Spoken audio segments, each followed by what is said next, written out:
આપ સૌને મારા સાદર પ્રણામ. આપણી આ ચેનલમાં આપ સૌનું હાર્દિક સ્વાગત છે. આજે વાત કરીશું ચૈત્ર સુદ પૂનમને દિવસે ઉજવાતા હનુમાનજીના જન્મોત્સવની, જે તારીખ 2 એપ્રિલ 2026ને ગુરુવારે ઉજવવાની છે. આ દિવસે શ્રીરામના દૂત હનુમાનનું શરણ સ્વીકારીએ. એવું માનવામાં આવે છે કે હનુમાન જન્મોત્સવના દિવસે ભગવાન હનુમાનના બાળ સ્વરૂપની પૂજા કરવાથી ભક્તોના જીવનમાંથી તમામ પરેશાનીઓ દૂર થઈ જાય છે, તેમજ તેમના વિશેષ આશીર્વાદ પ્રાપ્ત થાય છે. શાસ્ત્રાનુસાર કળિયુગમાં જીવંત દેવતાઓમાં એક હનુમાનજી જ છે અને તેઓ સૌથી જલ્દી પ્રસન્ન થનારા ભગવાન પણ માનવામાં આવે છે. તેઓ ભગવાન શિવના 11મા અવતાર કહેવાય છે. હનુમાનજીનો જન્મદિવસ વર્ષમાં 2 વાર ઉજવાય છે. પહેલો જન્મદિવસ ચૈત્રી પૂનમે અને બીજો કારતક મહિનાની 14સે મનાવાય છે. શાસ્ત્રોનું કહેવું છે કે ભગવાન હનુમાનની પૂજા કરવાથી રાહુ અને શનિ દોષની પીડાથી મુક્તિ મળે છે. હવે આપણે જોઈશું હનુમાનજીના જન્મ વિશેની પૌરાણિક કથાઓ.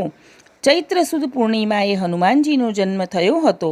હનુમાનજીના જન્મ સંબંધી અનેક કથાઓ પ્રાપ્ત થાય છે. સુમેરુના વાનર રાજા કેસરી તેમજ ગૌતમ ઋષિની કન્યા અંજનીના પુત્ર હોય તે કેસરી નંદન અને અંજની પુત્ર કહેવાયા.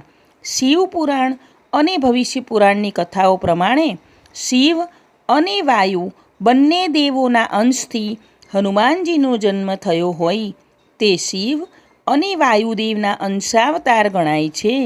તેમના મુખ્ય નામો અંજનીપુત્ર, કેસરીનંદન, વાયુપુત્ર, પવનતનય, મારુતિ, વજ્રાંગ એટલે કે બજરંગ વગેરે છે. ઇન્દ્રના વજ્રથી તેમની હડપચી તૂટી જવાના કારણે તે હનુમાન કહેવાયા. વાલ્મીકી રામાયણમાં હનુમાનના જન્મની સાથે જ તેમણે કરેલ પરાક્રમોની ગાથા મળે છે. વાયુદેવની કૃપાથી વાનરવીરની પત્ની અંજનાને થયેલ આ પુત્રે જન્મતાની સાથે જ સૂર્યદેવને ફળમાની ગળવાનો પ્રયત્ન કર્યો. કહેવાય છે કે ભગવાન સૂર્યનારાયણે પ્રસન્ન થઈને હનુમાનને વ્યાકરણ, સૂત્રવૃત્તિ, વાર્તિક, ભાષ્ય વગેરેનું જ્ઞાન આપ્યું. તે સર્વશાસ્ત્રવેત્તા બની ગયા. દેવોએ અર્પણ કરેલી શક્તિઓથી હનુમાનમાં અપૂર્વ દેવત્વ પ્રગટ્યું. કેટલાક અભ્યાસીઓના મતે પ્રાચીન કાળે હનુમાન કૃષિના દેવ હતા, જે વર્ષાકાળમાં ઉત્પન્ન વાયુદેવના અધિષ્ઠાતા હતા. આ કારણસર તેમનામાં વાદળની જેમ ઈચ્છિત રૂપ ધારણ કરવાની શક્તિ છે અને તેઓ આકાશગામી છે. દેવોએ હનુમાનને પોતાની શક્તિઓ પ્રદાન કરેલી. ઇન્દ્રે વજ્રથી અવધ્યત્વ, સૂર્યે શસ્ત્રો અને શાસ્ત્રોનું જ્ઞાન, વરુણે પાશ અને શિવે દીર્ઘાયુષ્ય તેમજ શાસ્ત્રજ્ઞત્વ જેવી શક્તિઓ હનુમાનને આપી હતી. તેઓ રામના પરમ ભક્ત અને દાસાનુદાસ બનીને રહ્યા. તેમની સેવા વૃત્તિથી પ્રસન્ન થઈને રામે તેમને બ્રહ્મ વિદ્યા પ્રદાન કરી તેમજ વરદાન આપ્યું, જ્યાં સુધી રામકથા જીવિત રહેશે ત્યાં સુધી તમે ચિરંજીવ રહેશો. તેમને અર્જુનના રથધ્વજ ઉપર સ્થાન અપાયું છે. તેમનામાં પાંડિત્ય છે. તેમના નામે હનુમાનાષ્ટક પણ પ્રાપ્ત થાય છે. હનુમાનમાં અપ્રતિમ શક્તિ હતી. તેમણે રામની સેવામાં રહીને દેવાંતક, ત્રિશિરા, નિકુંભ, કાલનેત્રી વગેરે રાક્ષસી માયાઓનો સંહાર કર્યો.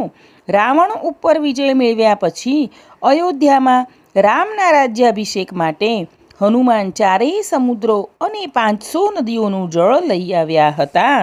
હવે જોઈશું હનુમાનજીની પૂજામાં સિંદૂર અને તેલનું શું મહત્ત્વ છે. આ અંગે એવી એક કથા છે કે એકવાર માતા સીતાને હનુમાનજીએ સેથામાં સિંદૂર લગાવતા જોયા. તેમણે માતાને પૂછ્યું, માં, આ શું લગાવી રહ્યા છો? તો સીતાજીએ કહ્યું કે આનાથી ભગવાન શ્રીરામ પ્રસન્ન થાય છે. તેથી તેમને પણ આખા શરીરે સિંદૂર લગાવી દીધું. તે જ રીતે તેલની પણ અલગ વાત છે. એકવાર શનિદેવ ગંધમાદન પર્વત પરથી પસાર થયા ત્યારે હનુમાનની ધ્યાનમગ્નતાને જોઈને તેમને ઈર્ષ્યા થવા લાગી. અહંકારને વશ થઈ શનિએ હનુમાનજીને લલકાર્યા એટલે હનુમાનજીનું ધ્યાન ભંગ થયું. ત્યારે હનુમાનજીએ તેમને નમસ્કાર કરીને વિનીત સ્વરમાં કહ્યું, હું પ્રભુ રામની ભક્તિમાં લીન છું, કૃપા કરીને મને મારું કામ કરવા દો. ત્યારે શનિદેવે કહ્યું કે મેં તમારી ઘણી પ્રશંસા સાંભળી છે, માટે હું તમને મારી સાથે યુદ્ધ કરવા માટે લલકારું છું. શનિની દૃષ્ટતા જોઈને હનુમાનજીએ પોતાની પૂંછડી લાંબી કરી અને તેમાં શનિદેવને લપેટી લીધા. શનિદેવ તો છટપટવા લાગ્યા. એવામાં રામસેતુની પરિક્રમાનો સમય થયો હતો તો હનુમાનજી ઝડપથી દોડીને પરિક્રમા કરવા લાગ્યા. પૂંછડી સાથે બંધાયેલા શનિદેવ પથ્થર, શિલાખંડો અને વિશાળ વૃક્ષો સાથે અથડાઈને લોહી લુહાણ થઈ ગયા. શનિદેવે હનુમાનજીને ઘણી આજીજી કરી કે મને છોડી દો. ત્યારે હનુમાનજીએ વચન લીધું કે શ્રીરામ ભક્તિમાં લીન મારા ભક્તોને તમે કદી પણ હેરાન કરશો નહીં. શનિદેવને અસહ્ય વેદના થવાથી તેમણે હનુમાનજી પાસે તેલ માંગ્યું. એ દિવસે મંગળવાર હતો, તેથી મંગળવારે જે હનુમાનજીને તેલ ચડાવે છે તે સીધું શનિદેવને મળે છે અને શનિદેવ ભક્તને આશીર્વાદ આપે છે. આમ હનુમાનજીને તેલ અને સિંદૂર ભેગા કરીને ચડાવવામાં આવે છે.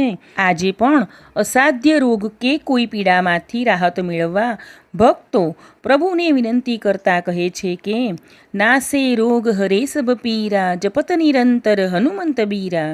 આમ આપણે આ વિડીયોમાં હનુમાનજી વિશેની સમગ્ર માહિતી સાંભળી, તો ચાલો આપણે પણ આજે હનુમાનજીનો જન્મોત્સવ ખૂબ જ ધામધૂમથી ઉજવીએ અને સુંદરકાંડ તથા હનુમાન ચાલીસા વગેરે કરીને તેમના આશીર્વાદ પ્રાપ્ત કરીએ. આશા રાખું છું કે આ માહિતી આપ સૌને ગમી હશે. મને સાંભળવા બદલ આપ સૌનો ખૂબ ખૂબ આભાર. આગળના વિડીયો જોવા માટે આપણી આ ચેનલને લાઇક, શેર અને સબસ્ક્રાઈબ કરજો. આપણે સૌ હંમેશા ખુશ અને નિરોગી રહીએ તેવી પ્રભુના ચરણોમાં પ્રાર્થના. બોલો અંજની પુત્ર હનુમાનજી કી જય.